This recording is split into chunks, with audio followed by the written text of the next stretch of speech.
Shalom, selamat hari Minggu. Salam kasih di dalam Tuhan kita Yesus Kristus. Ibadah Minggu keempat sesudah Epifania, Minggu 31 Januari tahun 2021 akan dilayani oleh Ibu Pendeta Yuyun N. Majiah STH dari GKP Depok dalam rangka pertukaran pelayan firman pendeta seklasis GKP wilayah Bogor. Jemaat, kami undang untuk bangkit berdiri. Mari kita tabiskan ibadah minggu ini dengan menyanyi PKJ 11 bait 1 dan 2. Inilah hari Minggu.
Jemaat yang Kristus kasihi, marilah kita memulai ibadah kita dengan keyakinan bahwa pertolongan kita adalah dalam nama Tuhan yang menjadikan langit dan bumi. Kasih karunia dan damai sejahtera dari Allah Bapa dan dari Tuhan kita, Yesus Kristus menyertai saudara-saudari.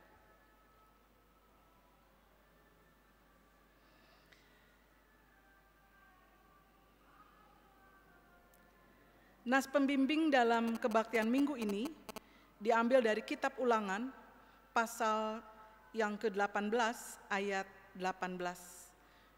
Firman Tuhan berbunyi demikian. Seorang nabi akan kubangkitkan bagi mereka dari antara saudara mereka.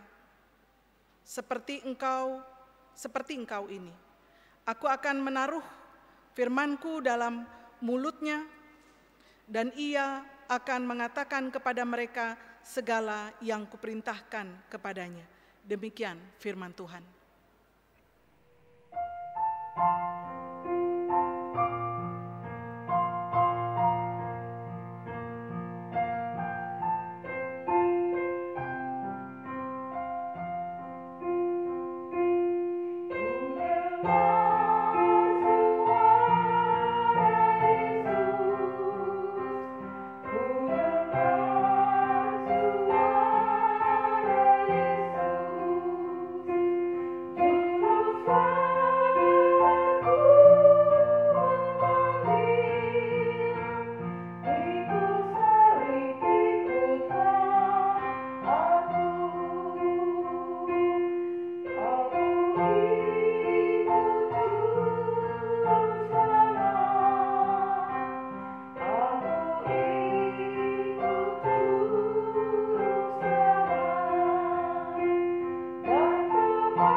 Marilah kita mengaku dosa di hadapan Tuhan Allah kita, diawali dengan pengakuan dosa secara pribadi melalui saat teduh.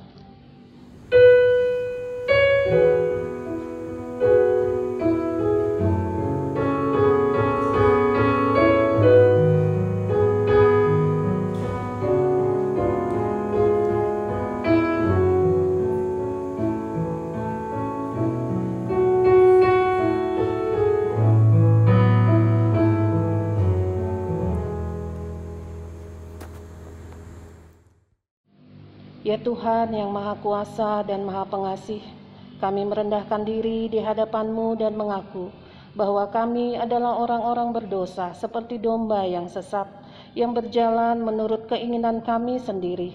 Kami tidak patuh terhadap suara-Mu, kami tidak berbuat apa yang seharusnya kami perbuat, tetapi kami melakukan apa yang Tuhan larang. Kami tidak mempunyai kekuatan untuk melakukan kehendak-Mu. Tetapi kami tahu ya Bapa yang penyayang, bahwa Engkau tidak menghendaki kematian orang berdosa, tetapi supaya ia bertobat dan hidup. Sebab itu dengan percaya kepada Yesus Kristus Gembala yang baik, yang telah menyerahkan nyawanya pengganti segala domba, kami berseru dan memohon kepadamu demi namanya. Ampunilah segala dosa kami dan kuatkanlah kami oleh Roh Kudus, supaya kami dapat hidup menurut firman-Mu. Amin.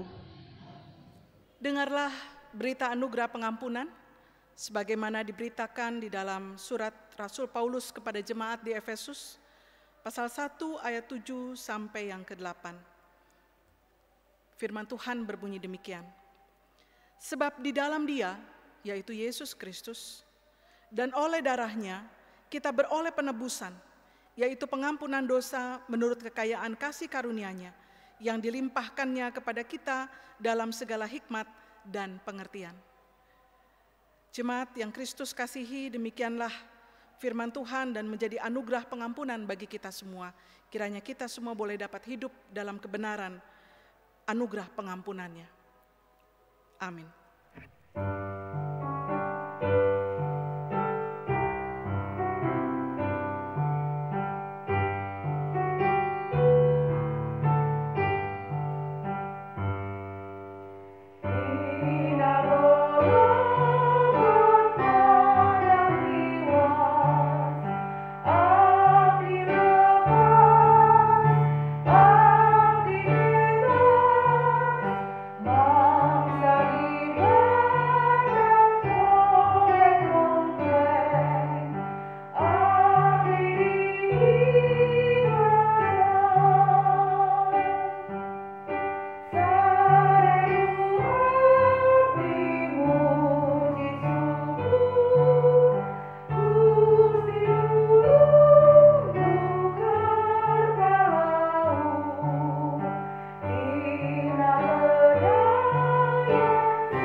Marilah kita bersama mempersiapkan pembacaan Alkitab dalam perenungan firman Tuhan hari ini yang diambil dari Injil menurut Markus pasal 1 ayat 21 sampai 28.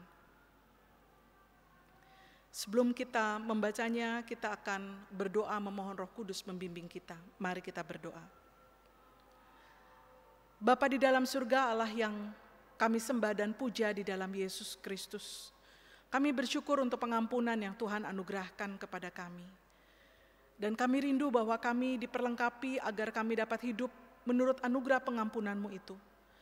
Hidup menurut perintah hidup baru yang Tuhan Yesus nyatakan kepada kami. Hidup di dalam kasih. Kiranya Tuhan menolong kami melalui firman Tuhan yang akan kami renungkan bersama. Bapa, kami mohon berfirmanlah, biarlah Roh-Mu yang kudus menuntun kami, membimbing kami masuk pada kebenaran firman Tuhan. Dan kami boleh sungguh memuliakan Engkau. Pakai pula hamba-Mu untuk dapat berkata menurut kehendak-Mu Bapa. Kami memohon nyatakan kuasa-Mu dalam Kristus Yesus. Kami berdoa dan kami memohon. Amin. Markus pasal 1 ayat 21 sampai 28. Bagian Alkitab ini oleh Lembaga Alkitab Indonesia diberikan judul Yesus dalam rumah ibadat di Kapernaum. Mari kita simak apa yang tertulis di dalamnya. Mereka tiba di Kapernaum. Setelah hari Sabat mulai, Yesus segera masuk ke dalam rumah ibadat dan mengajar. Mereka takjub mendengar pengajarannya, sebab ia mengajar mereka sebagai orang yang berkuasa, tidak seperti ahli-ahli Taurat. Pada waktu itu di dalam rumah ibadat itu ada seorang yang kerasukan roh jahat. Orang itu berteriak, "Apa urusanmu dengan kami, hai Yesus orang Nazaret? Engkau datang hendak membinasakan kami? Aku tahu siapa engkau, yang kudus dari Allah." Tetapi Yesus menghardiknya, katanya, "Diam, keluarlah daripadanya." Roh jahat itu menggoncang-goncang orang itu, dan sambil menjerit dengan suara nyaring, ia keluar daripadanya. Mereka semua takjub, sehingga mereka memperbincangkannya, katanya, "Apa ini? Suatu ajaran baru. Ia berkata-kata dengan kuasa. Roh-roh jahat pun diperintahnya, dan mereka taat kepadanya." Lalu tersebarlah dengan cepat kabar tentang dia ke segala penjuru di seluruh daerah Galilea. Jemaat yang dikasihi Tuhan, demikianlah pembacaan Alkitab. Berbahagialah setiap orang yang mendengar firman Tuhan, serta memeliharanya di dalam hidupnya. Haleluya.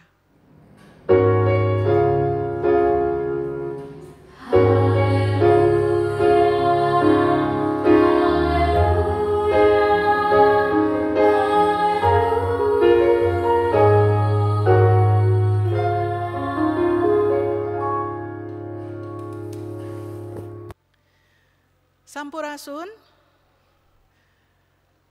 Selamat pagi, Oma Opa, Bapak Ibu, Saudara-saudari, dan anak-anak yang dikasihi Tuhan. Jemaat Bogor, bersyukur bahwa kita kembali dapat beribadah sekalipun masih melalui rekaman. Kita merindukan bahwa situasi, kondisi akan kembali seperti sedia kala, tetapi rupanya Tuhan masih mengizinkan dan mempercayakan kita untuk beribadah di rumah kita masing-masing. Tapi kiranya itu tidak menjadi kendala, karena kita percaya bahwa ketika berbicara tentang kuasa Tuhan, maka kuasa Tuhan itu tidak dibatasi oleh ruangan, oleh waktu, oleh apapun. Sehingga sekalipun rekaman ini mungkin dibuat beberapa hari sebelum kebaktian hari Minggu, akan tetapi kuasa Tuhan berkuasa terus, dinyatakan. Dan bahkan kehadiran Tuhan tidak hanya dibatasi oleh ruangan gereja, tetapi juga dalam rumah tangga kita masing-masing. Dan tentu harapannya bahwa kita semua dapat beribadah dengan merasakan kehadiran Tuhan. Bukan hanya sekedar sebuah ritual belaka, sebuah kebiasaan yang kalau tidak dilakukan hari Minggu berkebaktian rasanya tidak enak. Bukan soal enak tidak enak, bukan soal nanti dianggap apa oleh orang lain. Tapi soal bagaimana kita bisa merasakan kehadiran Tuhan dalam ibadah minggu ini. Karena ketika seseorang menyatakan dirinya sebagai seorang yang beragama, tentu maksudnya bukan sekedar berhenti pada religiusitas. Artinya ada memang ketekunan untuk beribadah, ada kerajinan untuk memuji Tuhan, untuk melayani, semua hal-hal yang sifatnya ritual. Bangsa Israel melakukan itu. Orang Yahudi pada zaman Yesus Kristus juga melakukan itu. Tetapi dalam pembacaan kita melihat bahwa seakan-akan kering. Seakan-akan tidak ada sesuatu dalam ibadah yang mereka lakukan itu yang mengubahkan, yang membuat mereka menjadi terhubung dengan Tuhan. Sehingga mereka menjadi surprise ketika Yesus Kristus masuk ke dalam rumah ibadah, lalu menyampaikan pemberitaan firman Tuhan dan khotbah yang merupakan uraian, penjelasan dari firman Tuhan yang dibacakan. Mereka memang sudah biasa, orang Yahudi sudah terbiasa mendengar seorang guru, seorang rabi atau imam, ahli Taurat yang mengajar tentang berbagai hal. Bagaimana seorang Yahudi, seorang yang percaya kepada Allah Yahweh harus hidup. Tetapi yang disampaikan oleh Kristus rupanya berbeda. Mungkin bisa jadi, sekalipun kita tidak tahu apa sih yang diajarkan oleh Yesus secara persis.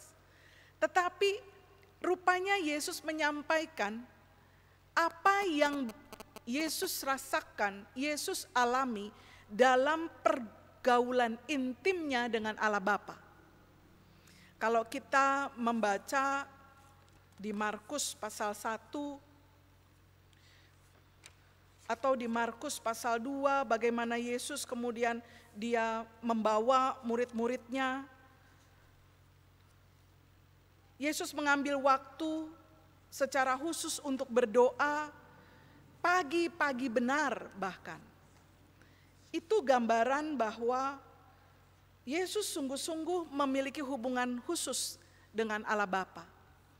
Yang membuat akhirnya apa yang disampaikan bukan sekedar pengajaran yang menjadi sebuah teori, bukan teori belaka, tapi memang betul-betul keluar dari kehidupannya yang betul-betul memancarkan keintiman dengan Allah Bapa, yang kemudian itu yang ditransfer, itu yang dibagikan, itu yang di-share kepada jemaat yang hadir. Sehingga mereka juga terkaget-kaget melihat bahwa bukan cuma sekedar uraian yang panjang, lebar, tetapi ada penekanan, ada kuasa, ada karisma yang Yesus pancarkan dari pengajarannya itu. Dan ditambah lagi, bukan hanya sekedar ajaran yang luar biasa yang muncul dari keintimannya dengan Allah Bapa, tetapi ketika ada suatu peristiwa yang menggegerkan, tiba-tiba di rumah ibadat itu seorang kerasukan roh jahat. Ini menjadi sebuah catatan rupanya, bahwa roh jahat itu bisa saja masuk ke dalam gereja, bisa masuk ke rumah ibadat, bisa datang ke tempat di mana Yesus hadir. Bisa saja. Kita tidak tahu. Apakah ada yang mengundangnya? Kita tidak tahu. Diundang tidak diundang, roh jahat mah bisa masuk kemana saja. Itu persoalannya.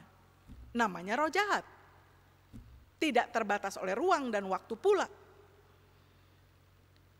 Tapi persoalannya bahwa ada seorang anggota jemaat di situ yang kerasukan roh jahat.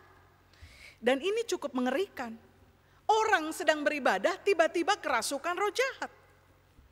Saya membayangkan ketika Yesus belum hadir, apa yang akan dilakukan oleh mereka semua.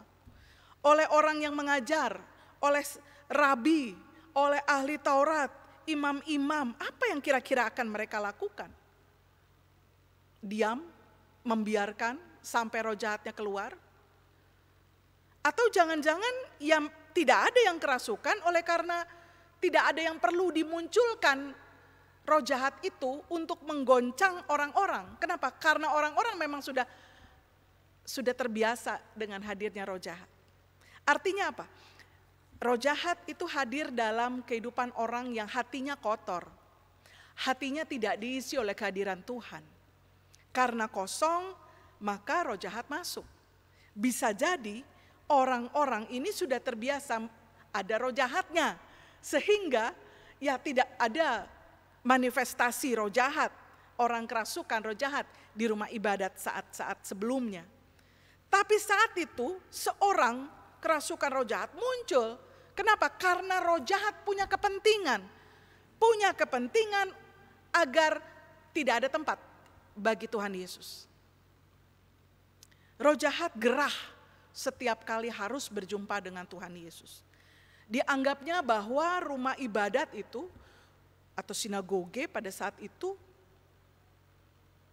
adalah miliknya. Bayangkan, bukan milik Allah. Itu rumah ibadat, tapi menjadi milik si jahat, bukan milik Tuhan. Dan kenapa hal itu bisa terjadi?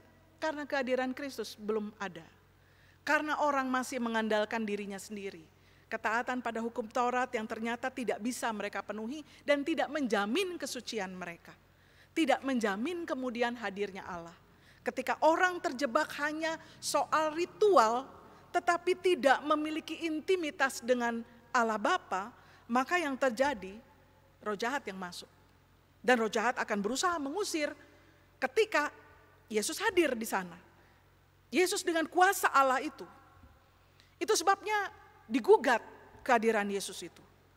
Dikatakan orang itu berteriak, ayat 23, ayat 24, apa urusanmu dengan kami, hai Yesus orang Nazaret? Dikenalnya Yesus. Yesus dikenal sungguh-sungguh.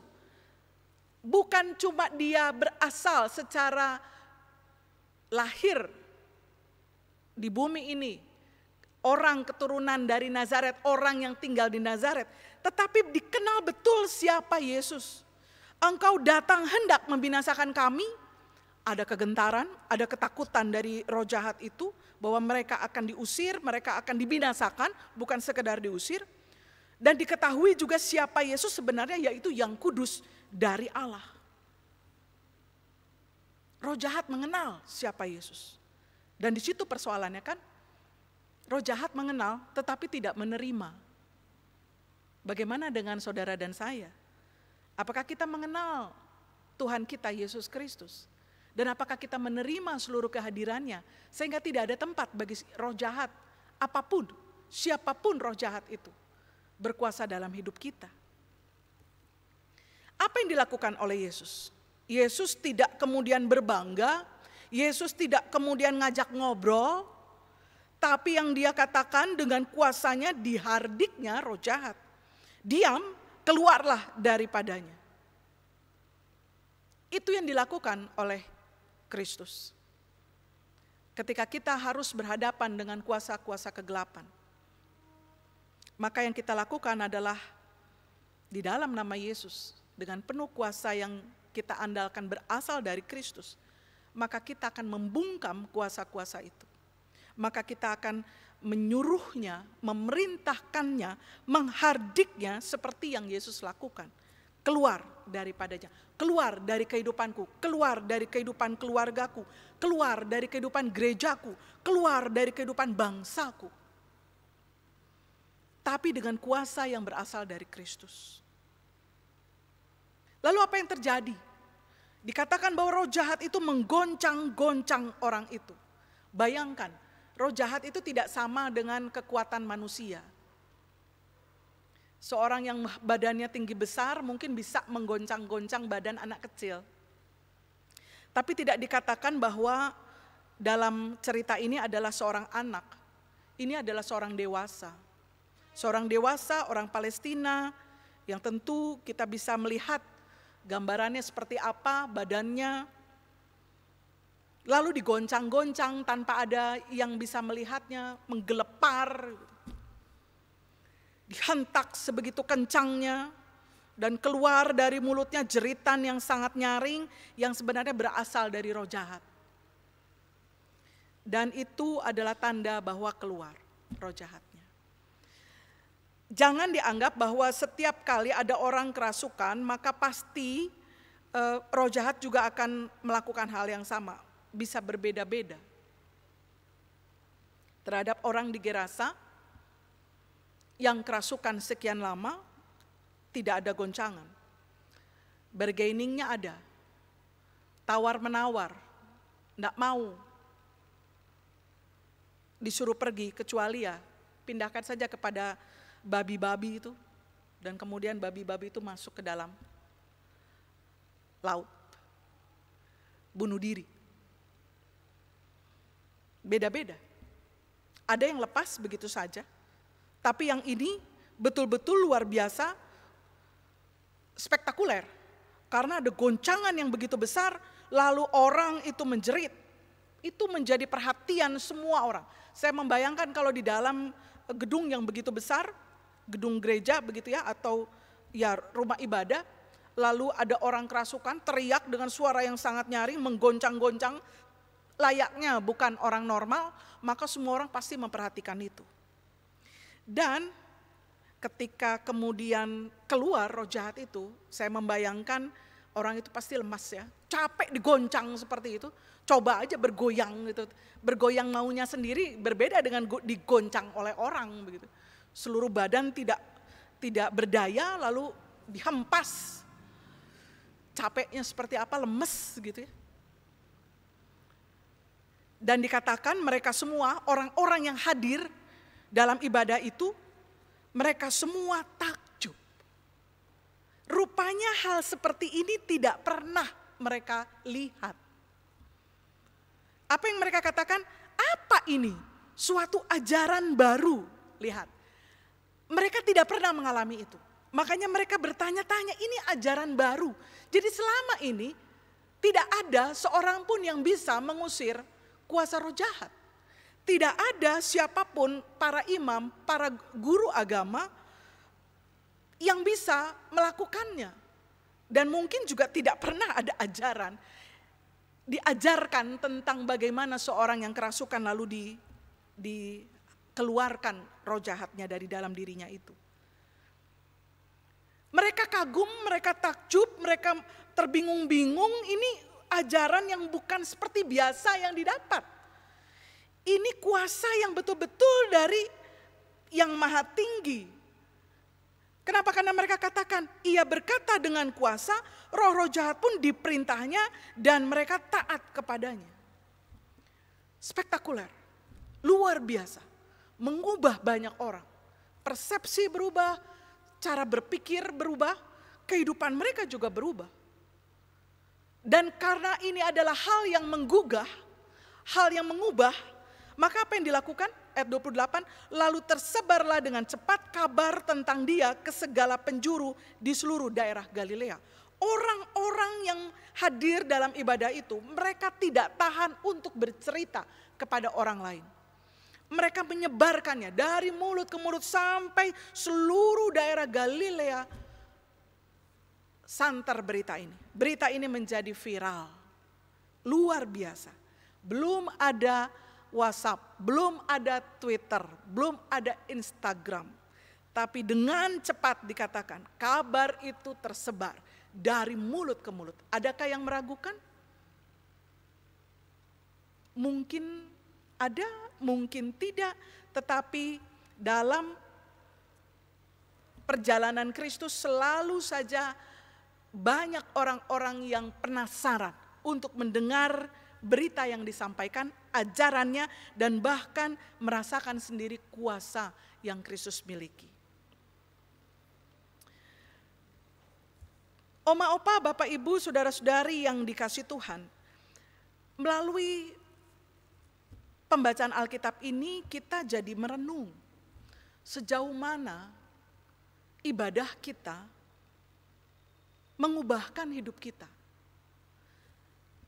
Sejauh mana kita membiarkan kehadiran Kristus berkuasa dalam diri kita. Ini bukan persoalan siapa yang khotbah. Karena bukan pada si pengkhotbah kuasa itu hadir. tapi pada Kristus yang diundang hadir. Jadi siapapun pengkhotbahnya, orang yang dianggap jago khotbah atau tidak jago khotbah, di zaman perjanjian baru ini, di zaman Kristus menyatakan kuasanya, di zaman Roh Kudus sudah dicurahkan, maka kuasa Tuhan tidak bisa dibatasi oleh kemampuan manusia itu. Persoalannya adalah pendengarnya pun membuka hatinya atau tidak. Pendengarnya punya antusiasme sama atau tidak seperti orang-orang yang hadir di Kapernaum ini, di rumah ibadat ini. Antusiasme yang besar. Sehingga mereka mendengar dan mereka menyaksikan kuasa Allah dinyatakan. Kerinduan itu harus berasal dari diri. Bukan cuma soal rajin beribadah. Setiap kali di absen atau dicek begitu ya oleh penatua, atau kalau di GKP Depok itu pengurus sektor yang mengumpulkan absen ya dari jemaat, sudah siapa saja yang hadir, berapa laki-laki, berapa perempuan, tetapi juga nama-namanya ketahuan gitu. Siapa saja yang hadir. Bukan cuma soal ada namanya disebut, ada namanya tercantum. Sehingga tidak malu kalau nanti ada orang yang mempertanyakan, kok keluarga ini enggak ada. Bukan soal itu. Tapi soal kerinduan yang begitu besar yang membuat kita semua rindu untuk beribadah. Sekalipun secara virtual. Bukan masalah. Dan tidak juga menjadi masalah siapapun pengkhotbahnya. Karena yang kita percayai kehadiran kuasa Kristus nyata betul-betul dalam ibadah-ibadah yang kita ikuti itu. Yang kedua, menjadi berita baik bagi kita semua bahwa ketika Kristus hadir dalam ibadah kita, dalam kehidupan kita, kita mengenal Kristus yang tidak pandang bulu. Ketika melihat ada orang yang perlu ditolong, maka pertolongan itu hadir. Pembebasan terjadi. Dan itu juga menjadi catatan bagi gereja kita.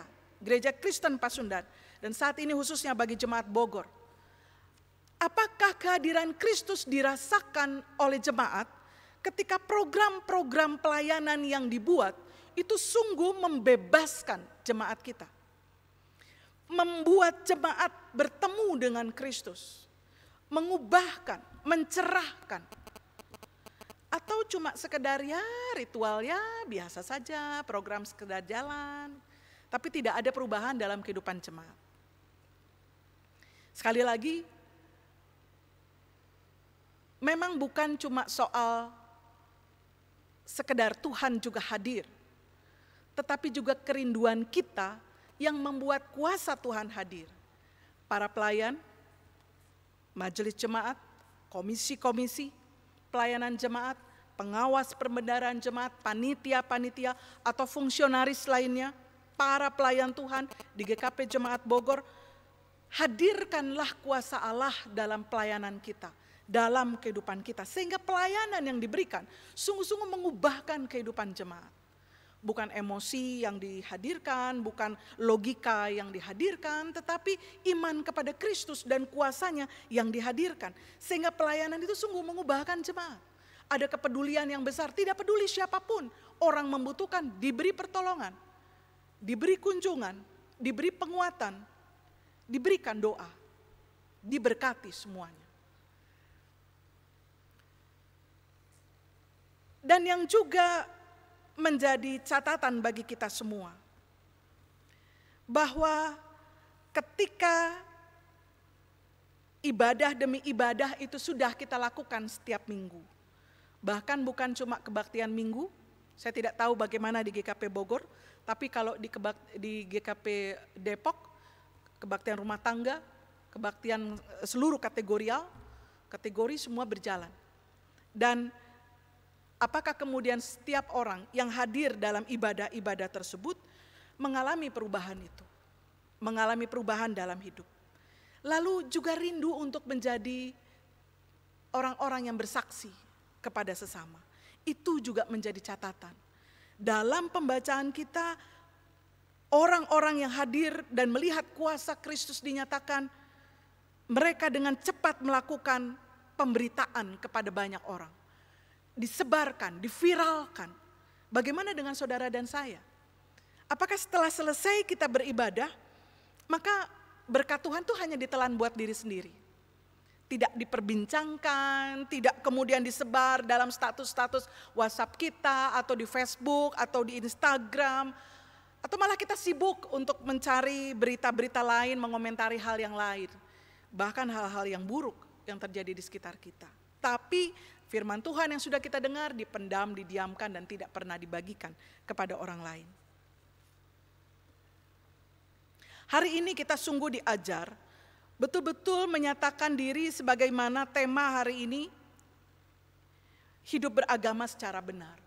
Bukan soal religiusitas saja, tetapi juga soal spiritualitas.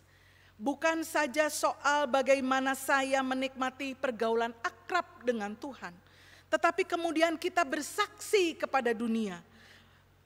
Dan kesaksian itu tidak berhenti dari verbal, apa yang dikatakan, tetapi juga dari tingkah laku kita, dari perbuatan kita, dari apa yang kita lakukan untuk bisa menjadi saluran berkat Tuhan kepada sesama kita. Itulah hidup beragama yang benar. Bukan yang menganggap diri paling benar lalu orang lain pantasnya masuk ke dalam neraka. Bukan yang menganggap bahwa dia selalu salah dan saya selalu benar.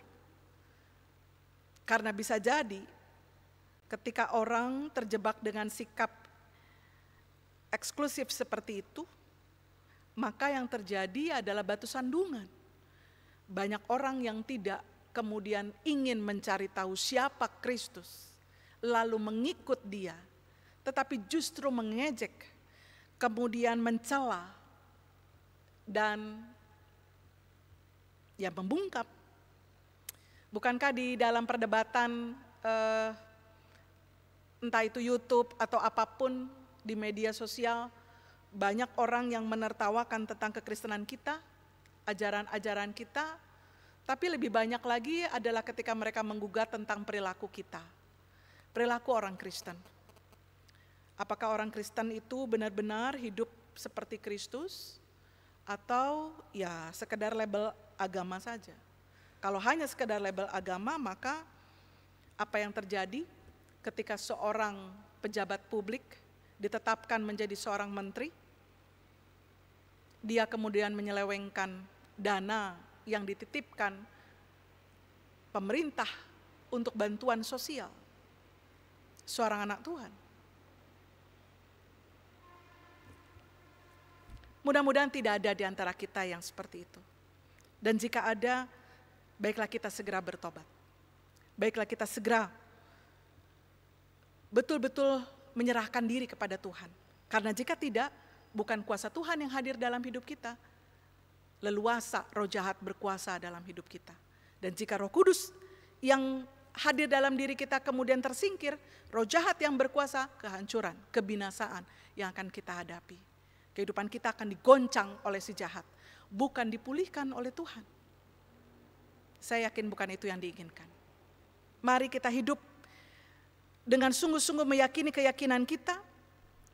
Kita mengatakan saya beragama Kristen, tetapi baiklah bukan cuma sekedar label agama, tapi kehidupan kita memang benar-benar memancarkan kehidupan Kristus yang nyata, sehingga banyak orang kemudian boleh tertarik untuk ikut mengenal Kristus dan diselamatkan juga. Amin.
berdiri. Marilah kita mengucapkan pengakuan kepercayaan kita bersama-sama dengan gereja dari segala abad dan tempat. Aku percaya kepada Allah Bapa yang Maha Kuasa, Halik dan bumi, dan kepada Yesus Kristus, Anaknya yang tunggal Tuhan kita, yang dikandung daripada Roh Kudus, lahir dari anak darah Maria, yang menderita di bawah pemerintahan Pontius Pilatus, disalibkan, mati dan dikuburkan, turun dalam kerajaan maut. Dan pada hari yang ketiga, bangkit pula di antara orang mati, naik ke surga, duduk di sebelah kanan Allah Bapa yang Maha Kuasa, dan akan datang dari sana untuk menghakimi orang yang hidup dan yang mati. Aku percaya kepada Roh Kudus, gereja yang kudus dan am, persekutuan orang kudus, pengampunan dosa, bangkitan daging, dan hidup yang kekal. Amin. Jemaat, silakan duduk kembali. Marilah kita memberikan persembahan dengan mengingat firman Tuhan yang terambil dari 1 Tesalonika pasal 5 ayat 18 yang berbunyi, mengucap syukurlah dalam segala hal, sebab itulah yang dikehendaki Allah di dalam Kristus Yesus bagi kamu.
Jemaat, kami undang berdiri, marilah kita satu dalam doa persembahan.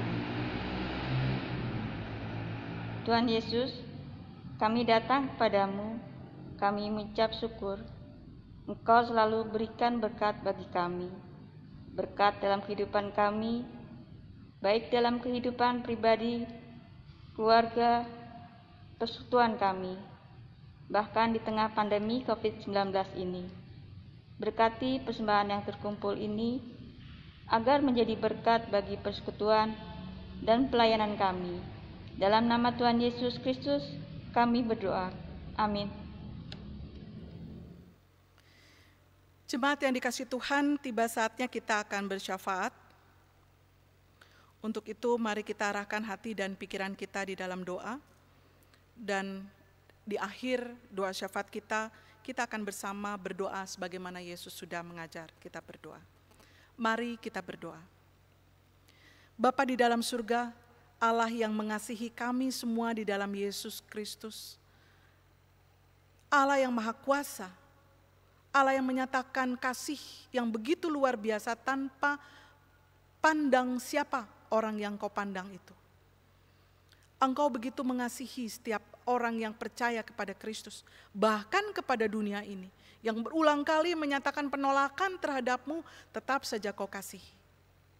Hari ini kami diajar melalui firman-Mu untuk memiliki hidup spiritualitas yang nyata. Religiusitas kami berkaitan erat dengan spiritualitas kami. Kehidupan dan ketekunan kami beribadah betul-betul mengubahkan kehidupan kami sehingga kehidupan kami menjadi berkat bagi orang-orang sekitar kami. Kehidupan yang mengubahkan orang-orang di sekitar kami, yang juga membawa banyak orang ingin mengenal siapa Kristus yang penuh kuasa. Sehingga mereka semua juga kemudian menyerahkan diri dan diselamatkan di dalam Kristus. Kerinduan kami seperti itu. Tapi jika Engkau temukan kami sampai hari ini, kami masih mendua hati antara ketaatan kami pada firman-Mu, antara kesungguhan kami memohon kehadiran Tuhan dalam hidup kami, tetapi di sisi lain tak jarang kami membungkam kuasa Roh Kudus, kami memadamkan roh. Sehingga Roh Kudus tidak bebas bekerja, yang bekerja leluasa adalah kuasa jahat, yang membuat setiap kata kami, pikiran kami, perbuatan kami tidak memuliakan Tuhan. Dan itu terbukti ketika kami menyakiti sesama kami. Ketika kami tidak peduli pada sesama kami. Ampuni kami jika Kau temukan kami seperti itu, Tuhan. Tapi kami mohon, saat ini, hari ini, biarlah kuasa Kristus hadir dalam hidup kami. Ini kami, Tuhan. Kami buka diri kami lebar-lebar. Berkuasalah dalam hidup kami, Tuhan. Karena dengan kehadiran-Mu, maka setiap hal yang buruk dalam diri kami akan tersingkir. Setiap nafsu, setiap dendam, setiap sakit hati, setiap hal yang tidak berasal dari Tuhan, tidak ada lagi tempat dalam hidup kami. Kami mengundang-Mu untuk tinggal dalam diri kami, dalam kehidupan keluarga kami, dalam kehidupan gereja kami, juga dalam kehidupan bangsa dan negara kami, ya Kristus. Karena ketika Engkau hadir, maka akan menyingkir kuasa-kuasa roh jahat. Sehingga dunia ini, bangsa kami, gereja kami, keluarga dan diri kami, betul-betul menjadi tempat di mana Engkau menyatakan kuasa-Mu. Kami percaya ketika kuasa-Mu dinyatakan, maka terjadi pembebasan dari setiap hal yang buruk.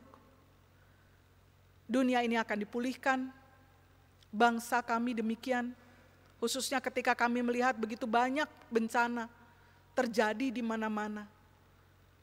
Begitu banyak kriminalitas, terlebih di tengah pandemi COVID-19 ini, banyak orang yang gelap mata dan kemudian menjadi barbar, menjadi tidak peduli pada hak orang lain, dan juga tidak peduli pada penderitaan orang lain, sehingga menindas, melakukan tindakan pencurian, pemerasan, perampokan, bahkan korupsi.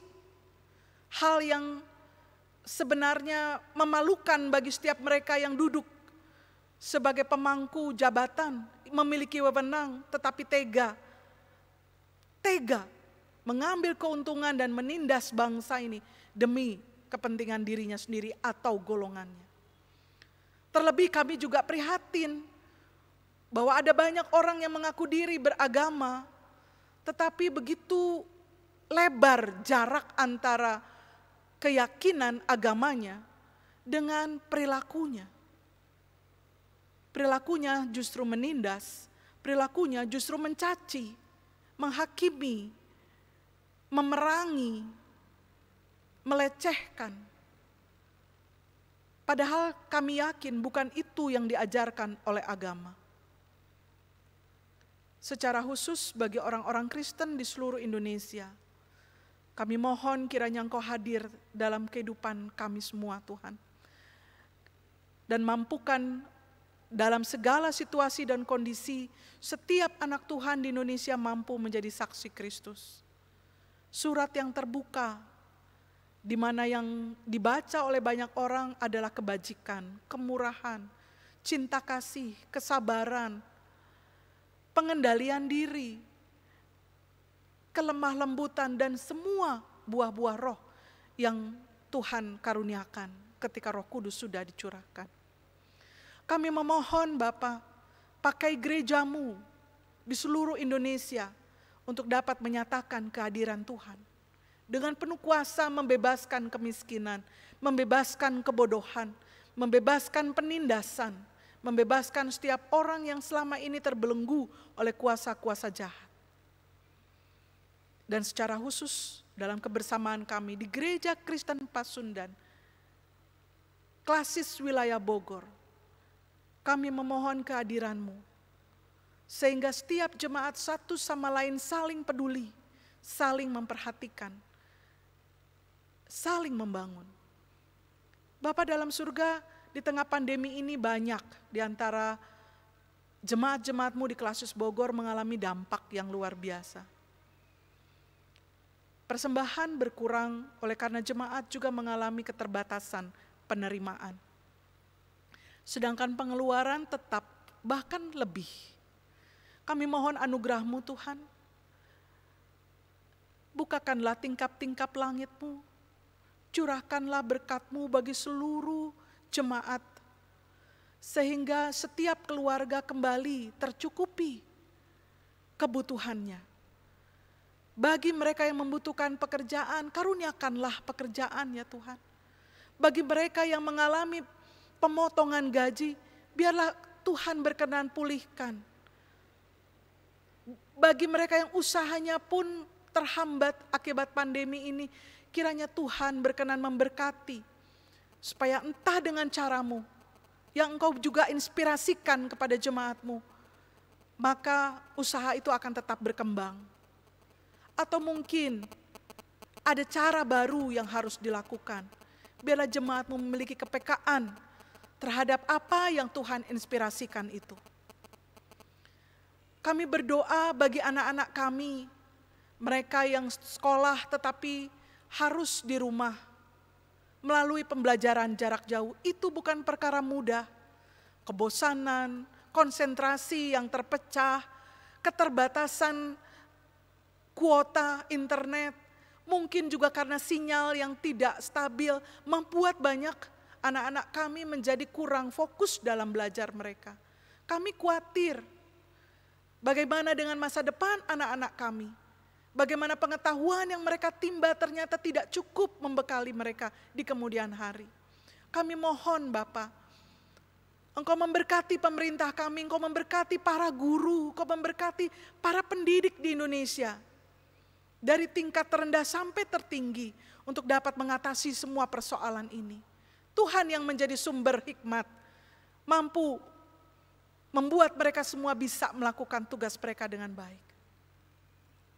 Bapa dalam surga, dalam doa ini pun kami mengingat saudara-saudari kami yang sakit. Secara khusus kami mau menyerahkan Pendeta Emeritus Rosi Yohandi dan juga para pendeta emeritus lainnya.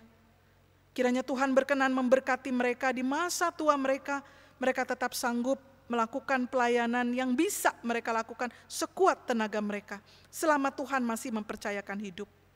Tapi secara khusus untuk Pendeta Rosi, karuniakanlah kekuatan dan kesehatan ya Bapa, supaya beliau juga tetap mampu melakukan apapun yang bisa mereka dan beliau lakukan untuk memuliakan-Mu.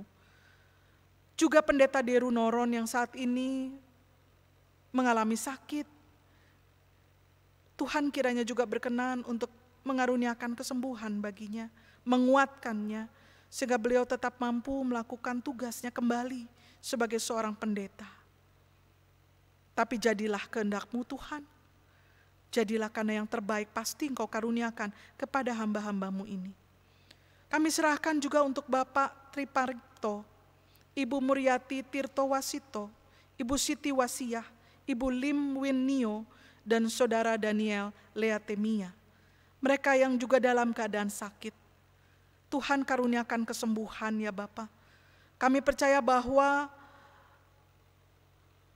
firman-Mu itu ya dan amin. Kau tidak akan pilih bulu. Kau akan memberikan yang terbaik bagi anak-anak-Mu yang menderita. Kau pasti menyembuhkan jika itu yang terbaik bagi mereka semua. Maka nyatalah dan jadilah kehendak-Mu. Namun bila melalui semua itu Engkau sedang mengajar, biarlah mereka semua diberi kekuatan untuk bertahan dalam pengajaran Tuhan. Dan tetap mampu bersyukur, sehingga dalam kelemahan kuasa Tuhan nyata dan mereka tetap mampu menjadi berkat juga dalam keterbatasan mereka. Kami berdoa bagi para ibu yang sedang mengandung. Tuhan kiranya mengaruniakan berkat-Mu supaya mereka tetap dalam keadaan yang baik, yang sehat, asupan gizi yang cukup, sehingga di waktu yang tepat mereka boleh melahirkan anak-anak, generasi Yosua, orang-orang yang sungguh dipakai Tuhan luar biasa dengan kuasa yang mampu mengubahkan kehidupan banyak orang. Kami serahkan mereka kepadamu. Berkati pendeta jemaat kami, berkati majelis jemaat kami, komisi-komisi pelayanan jemaat, pengawas perbendaraan jemaat, juga fungsionaris lainnya. Berkati para pegawai di gereja-Mu ini Tuhan, di jemaat Bogor ini, supaya mereka semua juga ada dalam damai sejahtera Tuhan dan mampu bersinergi untuk menyatakan pelayanan yang menyatakan perubahan, pembebasan bagi jemaat Bogor. Kami dalam doa ini mengingat bahwa akan dilakukan rapat kerja sinodal maupun rapat klasis di wilayah Bogor. Kami mohon Tuhan memberkati untuk setiap persiapan agar pada waktunya semua rapat kerja ini maupun rapat klasis ini dapat berlangsung dengan baik. Dan setiap jemaat juga dapat menyusun program kerjanya dengan baik. Baik di tingkat sinodal, baik juga di tingkat klasikal maupun di jemaat lokal. Karuniakanlah anugerah-Mu Tuhan. Kami juga memohon anugerah-Mu bagi Saudara Abednego dalam proses praktiknya dan perkuliahannya sebagai mahasiswa teologi, agar dapat menyelesaikan masa kuliahnya dengan sebaik-baiknya dan kemudian melayani jemaat yang dipercayakan di kemudian hari bagi dia. Bapa dalam surga, kami serahkan seluruh kehidupan kami kepadamu. Tidak semua hal dapat kami utarakan dalam doa kami yang terbatas ini. Tapi kami percaya, Engkau mengetahui isi hati kami. Engkau tahu persis apa yang kami takutkan, apa yang kami khawatirkan. Apa yang selama ini mendukakan hati kami. Apa yang menjadi kebutuhan kami, bahkan kerinduan kami. Kami mau serahkan semuanya ke dalam tangan Tuhan. Kami percaya bahwa di tangan Tuhan maka kehidupan kami akan penuh dengan damai sejahtera. Kehidupan kami akan aman. Dan damai maupun keamanan yang kami terima memampukan kami untuk menjadi berkat bagi sesama kami. Terima kasih Bapa dalam surga, inilah doa yang kami naikkan di dalam Kristus. Dan kami bersama rindu juga berdoa sebagaimana Kristus sudah mengajar kami berdoa. Bapa kami yang di surga, dikuduskanlah nama-Mu. Datanglah kerajaan-Mu, jadilah kehendak-Mu di bumi seperti di surga. Berikanlah kami pada hari ini makanan kami yang secukupnya. Dan ampunilah kami akan kesalahan kami, seperti kami juga mengampuni orang yang bersalah pada kami. Dan janganlah membawa kami dalam pencobaan, tapi lepaskanlah kami dari yang jahat. Karena Engkau yang punya kerajaan, kuasa, dan kemuliaan sampai selama-lamanya. Amin.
Jemaat yang dikasihi Tuhan, kita sudah mendengar firman Tuhan.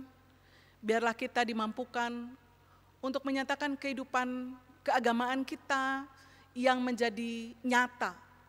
Bukan saja bagi diri sendiri, tetapi juga bagi sesama di sekitar kita, bagi dunia ini. Kita senantiasa memberikan tempat leluasa bagi Kristus menyatakan kuasanya. Sehingga juga tidak ada tempat bagi si jahat dalam kehidupan kita, dalam kehidupan rumah tangga kita, gereja kita, bahkan bangsa dan negara kita. Mari kita menyatakan apa yang Tuhan percayakan, yaitu pemberitaan firman Tuhan, berita Injil kepada sesama kita dengan pertolongan berkat Tuhan. Terimalah. Kasih karunia Tuhan Yesus Kristus dan kasih Allah dan persekutuan Roh Kudus menyertai saudara-saudari. Amin.